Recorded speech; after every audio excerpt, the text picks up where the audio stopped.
mensaje muy especial que he puesto como título Esencia. Esencia. Cuando a usted le hablan de esencia, ¿usted qué se le viene a la cabeza?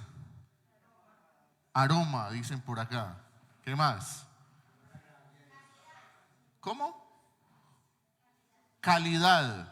Esencia, calidad, esencia, aroma. ¿Qué más?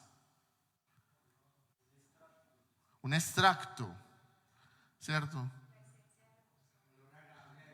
Una esencia de una persona. O sea, ¿cuál es la esencia de esa persona? ¿Cuál es la esencia de Yané? ¿Cuál es la esencia de Mary? ¿Cuál es la esencia de Yamile? Entonces, ustedes se dejaron ahí un poco engañar por la imagen que tiene unos perfumes. ¿Sí? Ahorita vamos a hablar de los perfumes. Las esencias son muy ligadas a los aromas, a los olores, pero la definición del término va un poco más allá. Es algo invariable de algo, de alguien, ¿sí? Que es esencial, que es fundamental, que caracteriza a una persona, ¿sí? Digamos que la esencia es algo que nosotros transmitimos. Si vamos a hablar de la esencia humana, transmitimos como algo que es inherente, fundamental, pegado, que nadie puede despegar de nosotros. Entonces hay personas que son muy alegres, ¿cierto? Que usted siempre los ve riéndose y esa es su esencia. Y cuando usted lo ve serio, usted se preocupa, usted dice, ¿qué pasó? Eso no es así. O al que usted siempre ve serio y usted lo ve echando chistes contra, como que me cambió la esencia, ¿cierto? A veces hay personas, ¿no? Ustedes han notado, hay personas que tienen que la loción, el olor, siempre los caracteriza y no cambian el perfume, o sea, ese mismo olor. Otros, la forma de vestir, ¿cierto? Hay personas que hace parte de su esencia cierta prenda de vestir que no dejan. Algunos la chaqueta, algunos una gorra, algunos el bolso, ¿cierto? Y son cosas importantes, porque la esencia tiene que ver con lo fundamental de nuestra forma de ser, con quiénes somos. Y en los perfumes, en la perfumería, la esencia tiene que ver con ese extracto básico y fundamental de donde se pueden desarrollar los aromas y los olores, ¿cierto?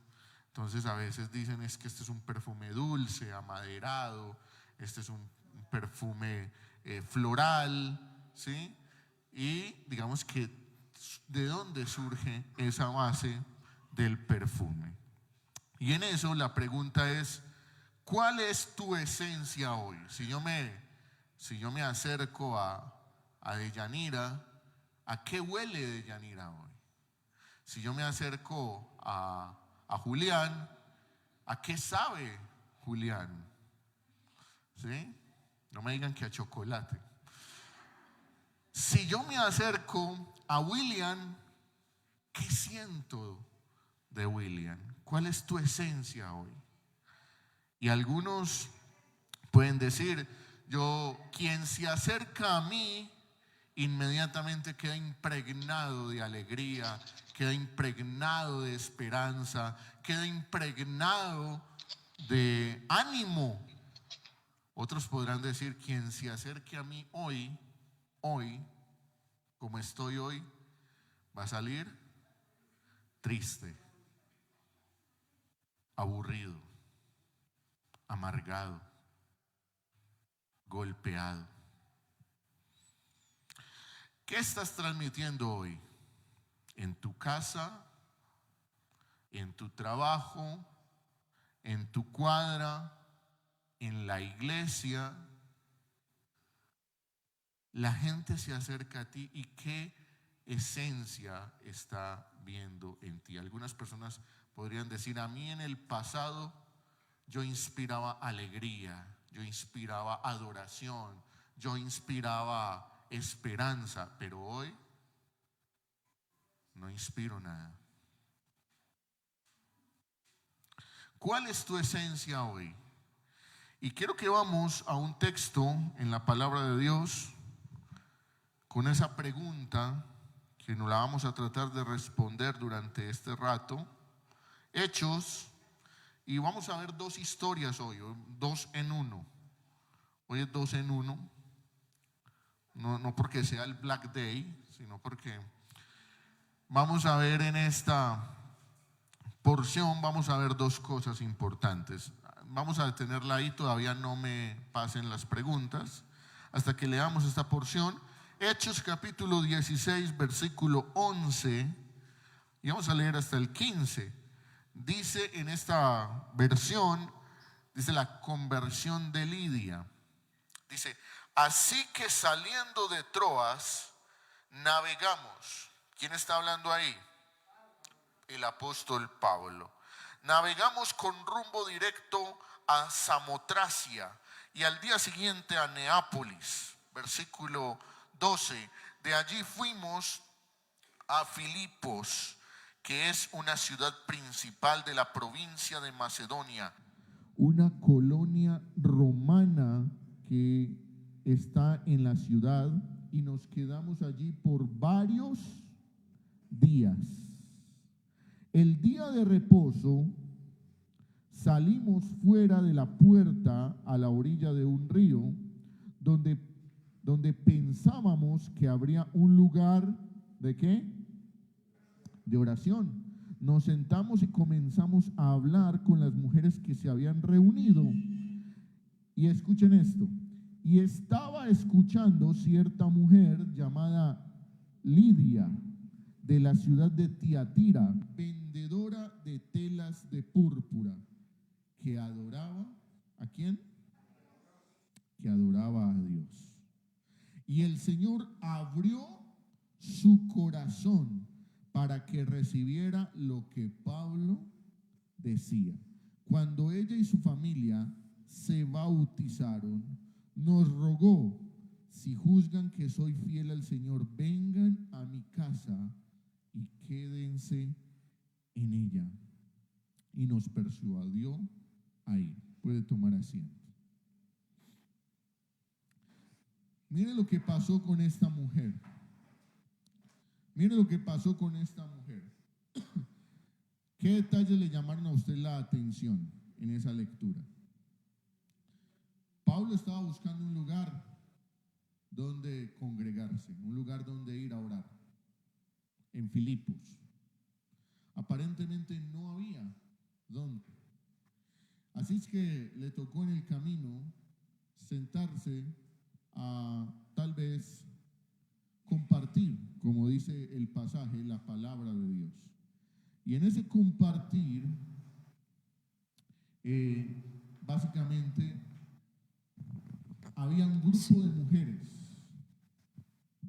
Había un grupo de mujeres, ¿sí?, a las que Pablo le estaba predicando la palabra del Señor. Pero dice la Biblia que se acercó ¿quién? Ella no estaba aparentemente en ese grupo, sino que escuchó que estaban predicando. Estaba por ahí pasando, escuchó que estaban predicando. ¿Y qué pasó con ella? Se fue arrimando, como quien dice: yo quiero escuchar lo que están diciendo. ¿Sí? Y dice que la Biblia que ella escuchó que ella era una comerciante, una vendedora de telas. ¿Sí? Y la ciudad de Tiatira era una ciudad reconocida por los tintes púrpuras que había allí. Así es que esta mujer aprendió allí ese arte y vendía telas de púrpura, que eran de las más costosas del momento. Y dice que cuando ella se acercó, ella y su familia, salta el versículo, y dice que fueron ¿qué?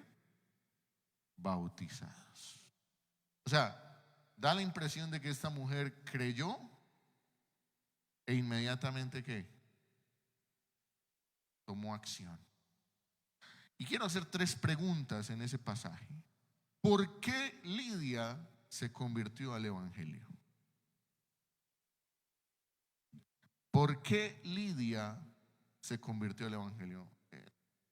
Ella estaba por el camino, estaba andando, escuchó y se acercó y creyó. ¿Por qué? ¿Qué dice la Biblia?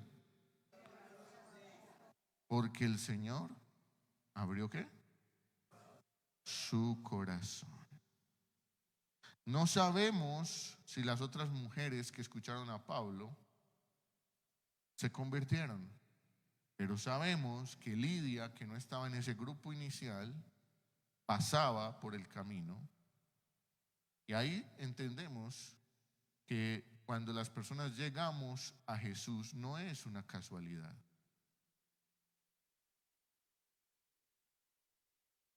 Y Dios tocó el corazón de Lidia. Además porque hay un antecedente, dice que Lidia adoraba a Dios, pero no conocía a Jesús. Y Jesús le fue presentado. Segunda pregunta: ¿cuál fue el medio por el que Lidia se encontró con Cristo y su evangelio? El apóstol Pablo. Que el apóstol Pablo hubiera llegado hasta Filipos, donde aparentemente no había ni siquiera una sinagoga, no había dónde orar. Era una ciudad cosmopolita, era una ciudad griega, de mucha ascendencia griega.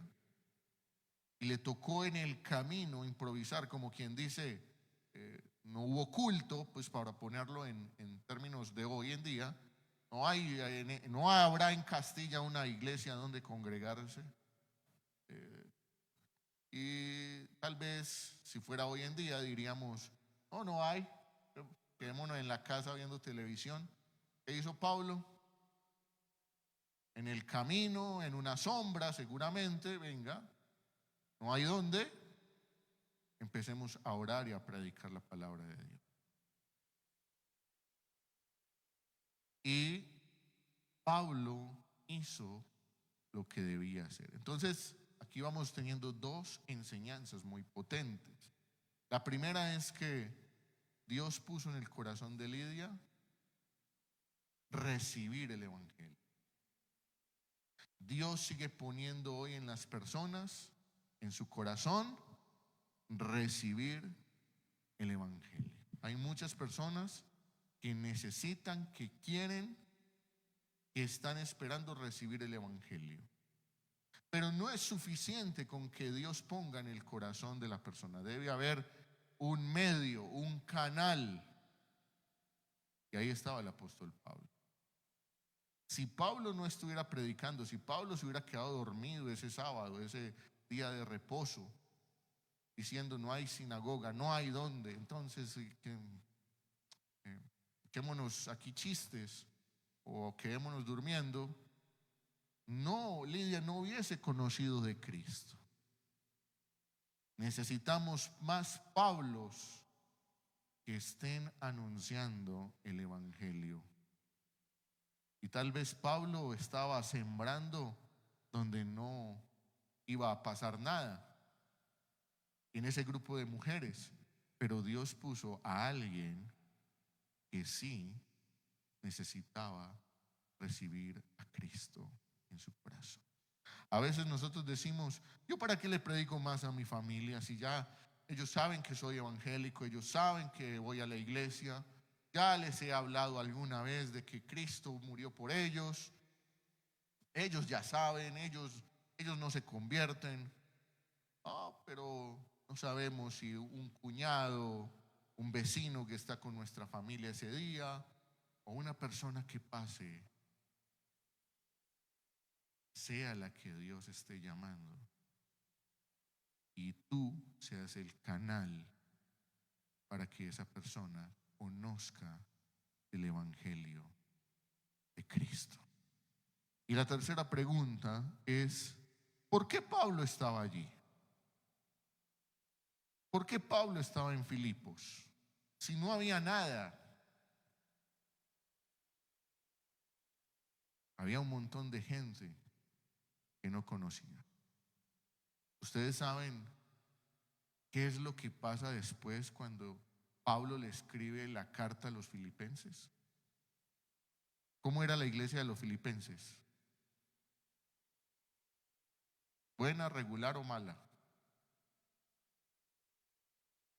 De las mejores iglesias, los donantes. Y no había nada. ¿Qué fue a hacer Pablo allí?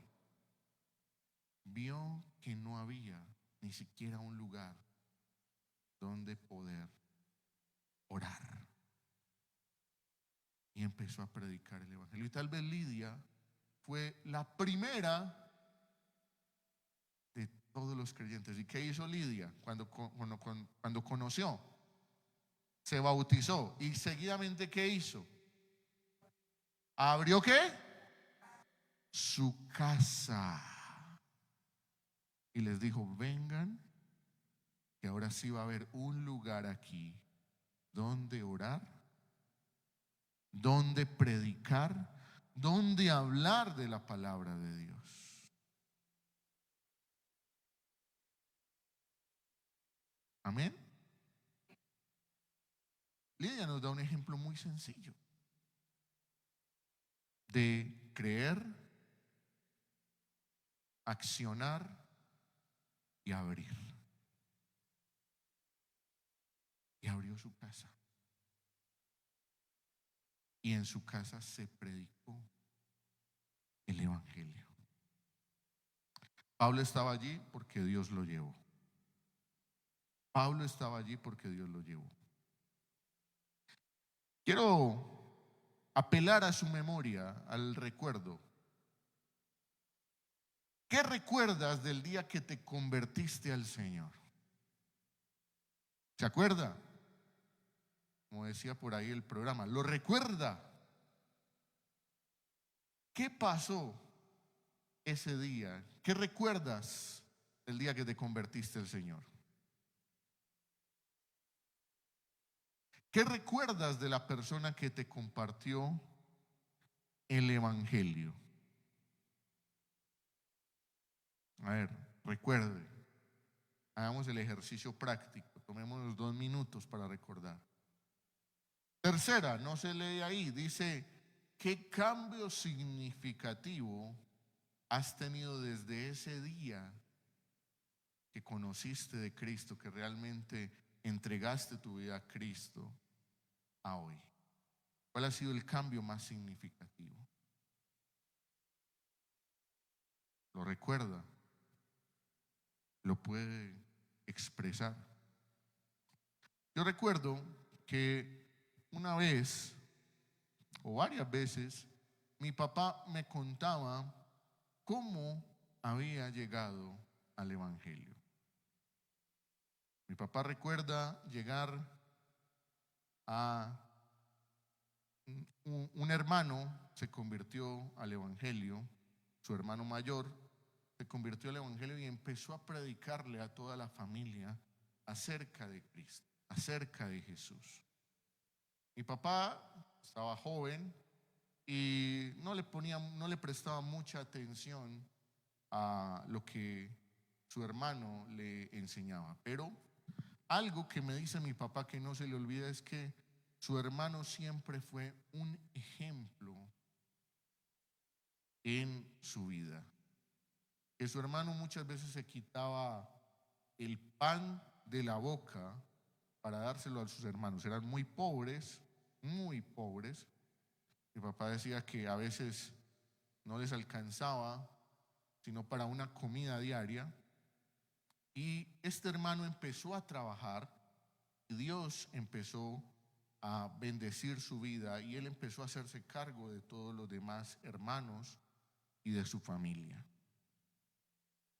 Mi papá recuerda que él alguna vez vino a la iglesia Manuel de Castilla en un segundo piso y él dijo, yo fui más enguayabao ese día a la iglesia, había bebido la noche anterior y algo de lo que mi hermano me decía me invitaba a que fuera a esa iglesia y escuchara el mensaje de Dios. Él dice, yo estaba todavía medio con la borrachera viva y estaba ahí sentado en la parte de atrás. Agradecí que no me sacaron de la iglesia, sino que me senté atrás, en la parte de atrás. Y él recuerda que una hermana de la iglesia se acercó a él y empezó a orar por él, la hermana Enriqueta Higuita. Y cuando él la escuchaba, él lo único que hizo fue empezar a llorar. Y Dios, dice él, tocó a partir de ese día su vida de una manera que él no puede explicar. Dios ese día lo llamó y él empezó a traernos a todos a la iglesia.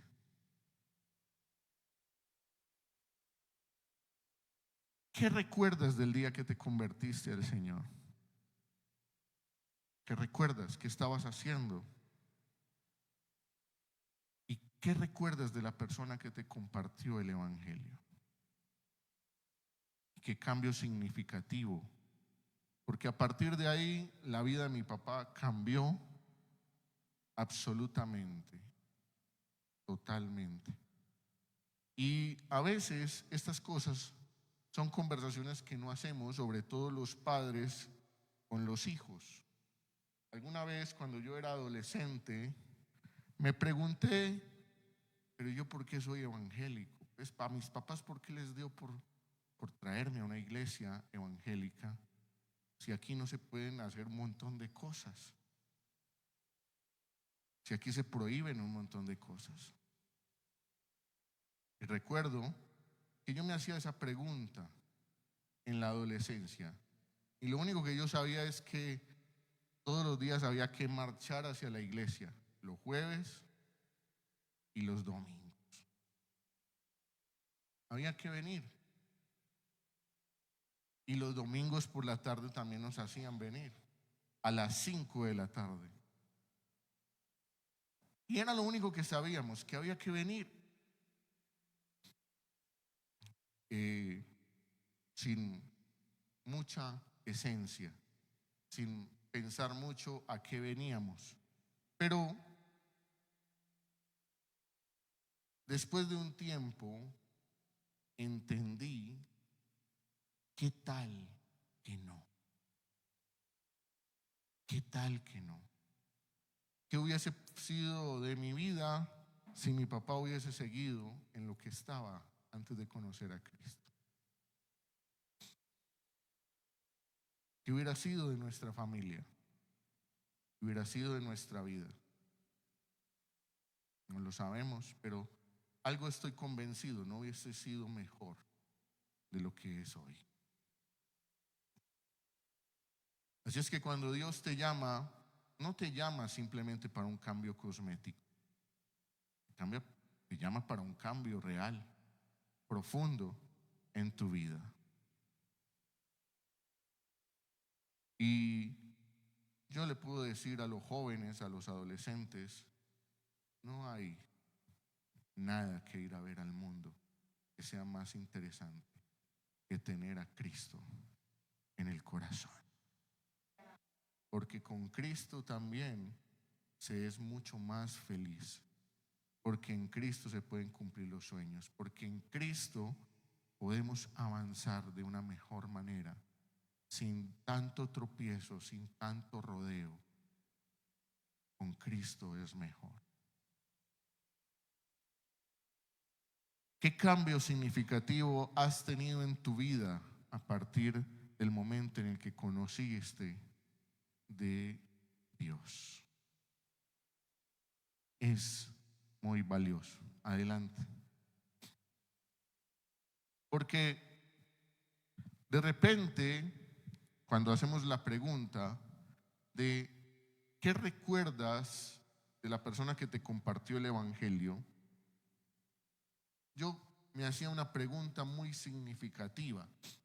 ¿Qué vio Lidia en el apóstol Pablo que inmediatamente se sintió atraída a escucharla? Y ahí hay un texto en 2 Corintios, capítulo 2, versículo del 14 al 17.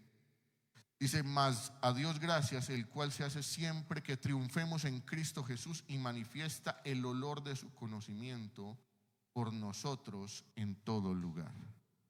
¿Usted huele a Cristo? ¿La presencia de Cristo se extiende en usted a todo lugar, como dice el apóstol Pablo? Porque para Dios somos buen olor de Cristo en los que se salvan y en los que se pierden. A estos ciertamente olor de muerte, es decir, a los que se pierden para muerte. Y a aquellos, es decir, a los que se salvan, olor de vida para vida. Cuando las personas se acercan a usted, ¿qué están oliendo? ¿Qué están percibiendo de usted? Porque Pablo inmediatamente expedía un olor, una esencia muy valiosa que esta mujer no pudo dejar de acercarse a la presencia de Dios. Siguiente, por favor. Cuando la iglesia pierde la esencia, que es Cristo, que es el Espíritu Santo de Dios obrando, no en este templo, sino en cada uno de nosotros. Cuando la iglesia pierde su esencia, nos tranquiliza que existan sillas vacías. Las sillas vacías representan personas que pueden estar escuchando el Evangelio de Cristo y hoy no lo están haciendo.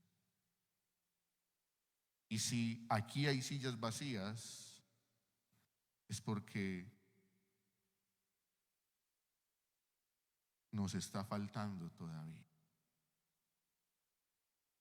Cuando la iglesia pierde su esencia, hay cultos que no se hacen. Es que ya estamos llenos. Podemos hacer un segundo culto.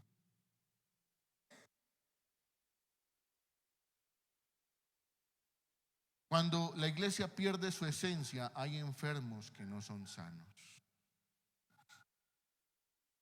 Hay personas en la cuadra, en la familia, en el barrio, enfermos que tal vez están necesitando cristianos que vayan y oren por ellos, que vayan y lleven medicina espiritual a sus vidas. Hay hospitales, hay personas muriendo en hospitales que no han recibido una palabra de esperanza.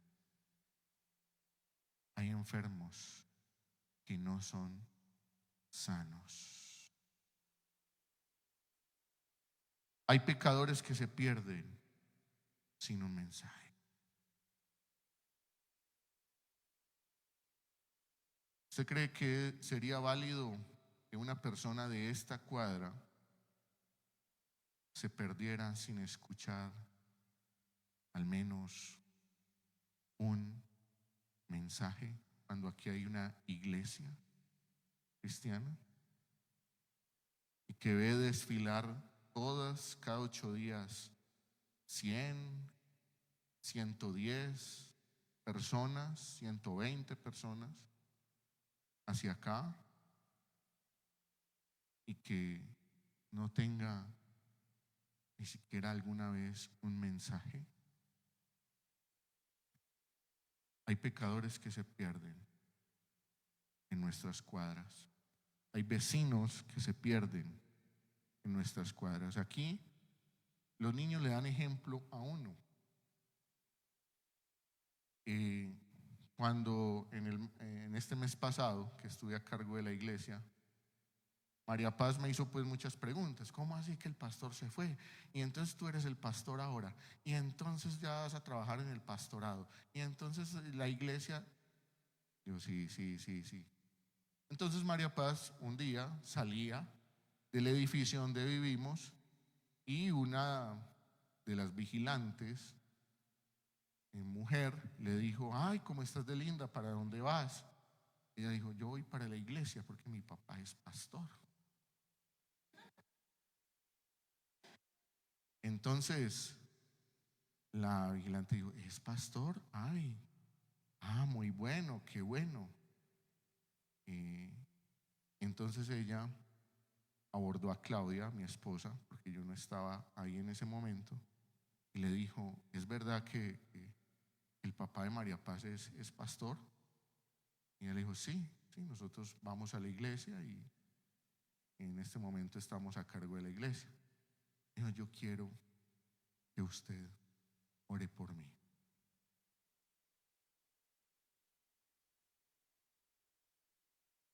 Yo quiero recibir a Cristo en mi corazón.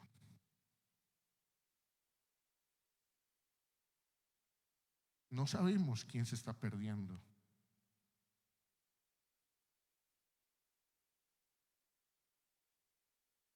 Y aún los niños nos dan ejemplo de esto. Siguiente, por favor. Rápidamente, en 10 minutos que me quedan, creo que vamos a esta otra historia. Ahí, solamente pasando una hoja, Hechos 16.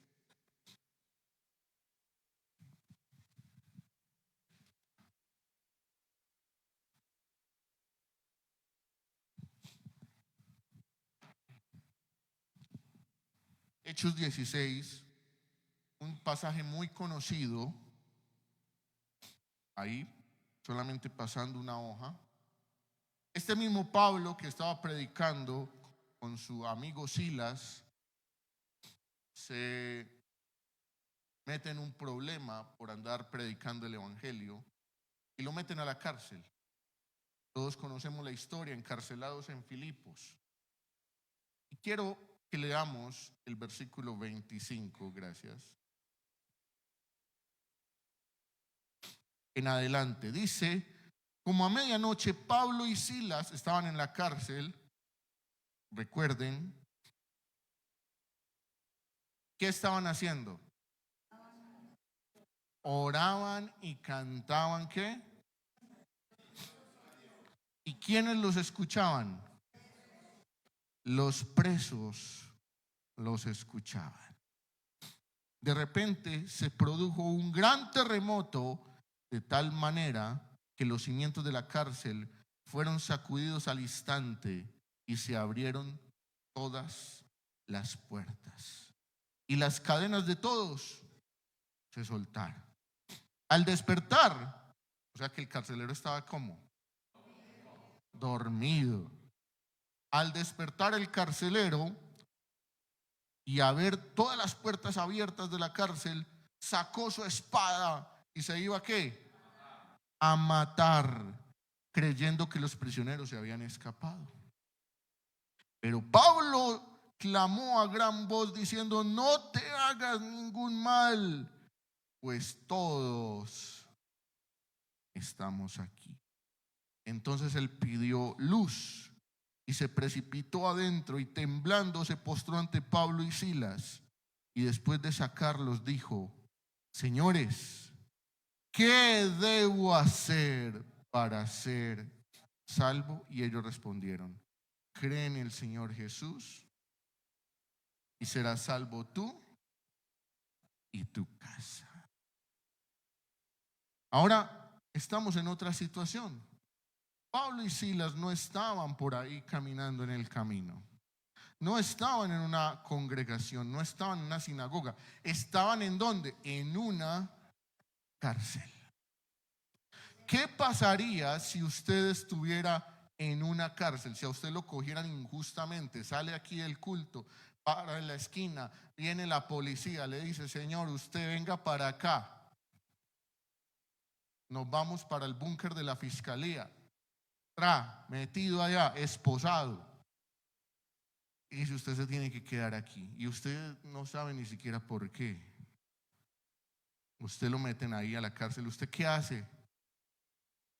Llorar, empezar a decir: yo tengo derecho a un abogado, sáquenme de aquí, yo soy inocente, ustedes están cometiendo una injusticia, estos policías son muy corruptos, ta. Pero ¿qué estaba haciendo Pablo y Silas? Y cantando. No estaban orando: ay, Señor, Señor. Estaban orando. ¿Y qué? Y cantando. Y el carcelero los había escuchado. Y los presos los habían escuchado, que ellos estaban contentos ahí en la cárcel. No es como hoy en día. Pensemos que a ellos los azotaban, les ponían unos cepos, y la cárcel mínimo tenía sus ratones y sus cucarachas ahí rondando. No había lámparas, nada de eso. Cuando él dice prendan las luces, prendan una vela. Y estaban orando y cantando. ¿Y saben qué? El carcelero, cuando escuchó, se iba a matar porque lo iban a castigar. Lo iban a castigar muy duro por haber dejado volar los presos. El carcelero, Pablo le dice: no te mates, aquí estamos. Pero no estaban solo Pablo y Silas, todos. Ahora, ¿por qué no se volaron los otros?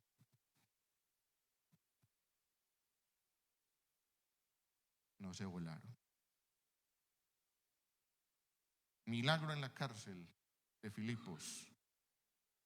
Y este hombre cae a los pies, no de otro preso, sino de quién. ¿Por qué? ¿Por qué cayó a los pies de Pablo y Silas?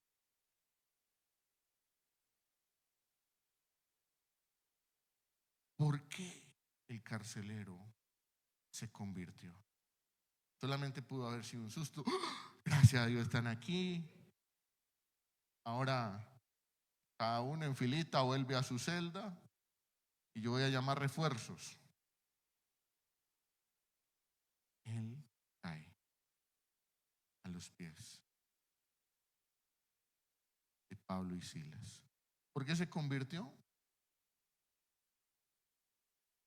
Por el testimonio. A veces Dios pone en el corazón de personas como Lidia, pasa que alguien te va a predicar el evangelio y recíbelo. A veces pasa como el carcelero. Alguien ve en nosotros la misma presencia de Cristo.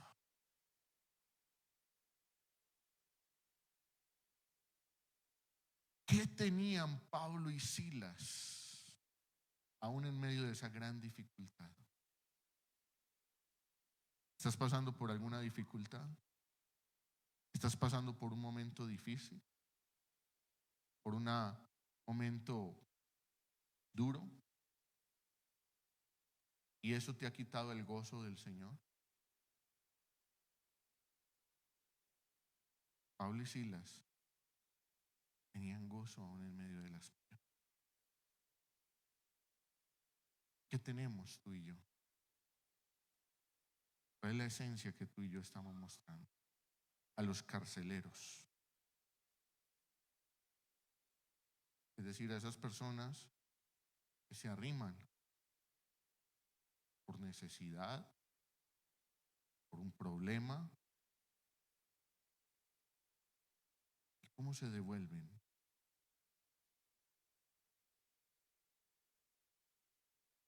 ¿Y qué les decimos? ¿A quién les presentamos? ¿Cuál es nuestra esencia?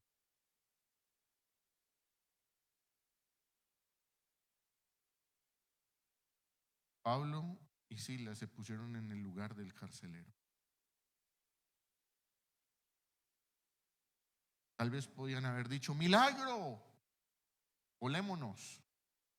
Dios obró de maneras inexplicables y es tiempo de salir e irnos. Dios nos ha liberado.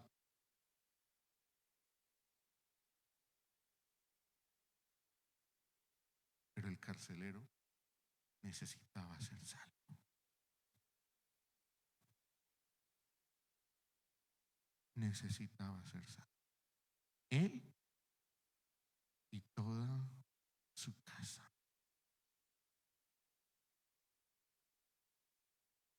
A veces pensamos demasiado en que el carcelero y en que la lidia dan mucha lidia para llegar a Jesús. Pero hoy quiero que nos hagamos la pregunta al contrario. Y es: ¿qué esencia estamos poniendo nosotros? La de la barrera, la de la prohibición, la de yo soy cristiano y sigo derecho y llego a la iglesia y vuelvo de mi iglesia a mi casa y no más, que nadie me mire, que nadie me vea. La de usted se va a condenar si no sigue a Cristo. O realmente la de estar atentos a ver qué lidia se arrima, escucharnos. La de el carcelero, que ahí, haciendo su tarea, escuchaba himnos, oraciones, pero veía una gente contenta. Él no veía un par de cristianos amargados ahí tirados en la cárcel. Veía una gente contenta, feliz. Y cuando le pasó eso, le dijo: yo quiero tener de eso. Yo quiero tener de eso. Y el hombre fue salvo. ¿Qué estamos inspirando nosotros? Que Dios nos llama a que nosotros seamos inspiradores, a que sembremos la semilla, a que la esparzamos, a que vamos y llevemos el evangelio.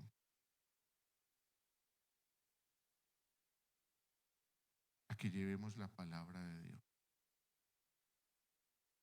en todo momento y en todo lugar. Tal vez Pablo y Silas pensaban que su público objetivo eran los presos, como pensaron en el camino que eran las mujeres. Pero Dios tenía algo preparado: al carcelero y a Lidia. Prediquemos, testifiquemos la palabra de Dios. Y hoy es una oportunidad, hoy, ya, es una oportunidad para hablarle a alguien de Cristo. ¿Qué tal si te pones de pie?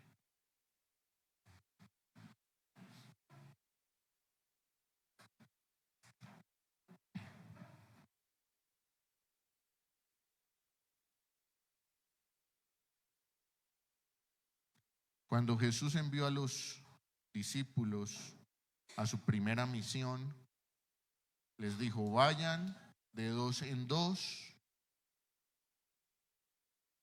a las ciudades, prediquen el evangelio, donde lo reciban, amén. Quédense ahí, hablen de Cristo. Donde no lo reciban, tranquilos, sacudan sus pies y vayan a otro lugar. A veces hemos creído demasiado que tenemos que ser simpáticos a la hora del evangelio, que las otras personas tienen que, mejor dicho, que nosotros tenemos que tener un carisma muy especial. La palabra del Señor nos invita a que vamos, esparzamos el evangelio, mostremos la esencia de lo que somos, y la esencia con una sonrisa, con un gesto amable, con una palabra de bendición, con otra persona, podemos empezar a mostrar a Cristo. Amado Dios y Padre eterno, te damos gracias, Señor, en esta mañana. Hoy tú nos invitas a que mostremos la esencia, que mostremos a Cristo. Tenemos que mostrar más a Cristo en todo lugar. Señor, como tú le dijiste a tus discípulos, desde lo local hasta el fin del mundo. Y tenemos que empezar a hacer la tarea desde lo local, desde aquí, desde nuestra cuadra, desde nuestros vecinos, desde nuestras familias. No podemos cesar de llevar tu palabra y tu evangelio. Eso es hacer misiones. Y debemos de llevar tu evangelio, tu palabra, Señor. Señor, ayúdanos a hacer esencia del Espíritu Santo, esencia de Cristo. Que podamos, Señor, mostrar a otros lo que tú ya transformaste en nuestra vida. Que aunque estemos en momentos difíciles, Señor, no perdamos el gozo de tu salvación y podamos contar a otros las maravillas que tú haces en nuestra vida. Señor, ¿a quién iremos?